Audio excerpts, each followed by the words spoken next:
பாட்டி ஒரு விஷயம் சொன்னா கேப்பீங்களா? சொல்லுங்க பாட்டி. நான் என்ன சொன்னாலும் நீ கேட்கணும். சொல்லுங்க பாட்டி, கேக்குறேன். அது ஒண்ணும் இல்ல. நீ தனமான்னு சொல்லி கூப்பிடுறல, ஆமா. இனிமே நீ அவங்கள தனமான்னு சொல்லி கூப்பிட வேண்டாம், ஆன்ட்டின்னு கூப்பிடு. இல்லனா தானோ ஆன்ட்டின்னு கூப்பிடு, சரியா?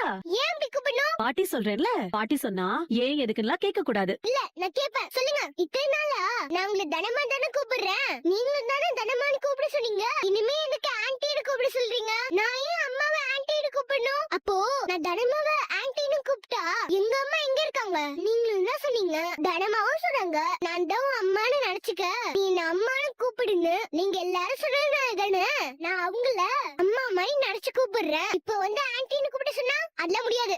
நான் தனமா தான் கூப்பிடுவேன். அவங்க எனக்கு அம்மா தான். ஏய், சொன்னா கேட்க மாட்டியா? நீங்க என்ன திட்டுற மாதிரி பேசுறீங்க. அப்பா என்ன சொல்லவா?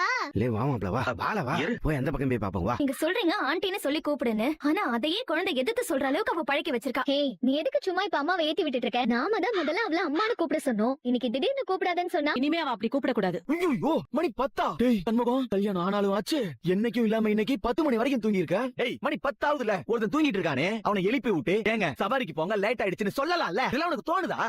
இதெல்லாம் சொல்றதுக்கு நான் என்ன உன் பொண்டாட்டியா? என் கழுத்துல நீ கட்டின தாலியும் கிடையாது, நான் உனக்கு பொண்டாட்டியும் கிடையாது. இந்த மாதிரி வேலையெல்லாம் என்கிட்ட சொன்ன நல்லா இருக்காது, அவ்வளவுதான். அது சரி, என்னைக்காவது ஒரு நாள் இதெல்லாம் நீ எனக்கு பண்ணாமையா போயிட போற, அன்னைக்கு வச்சு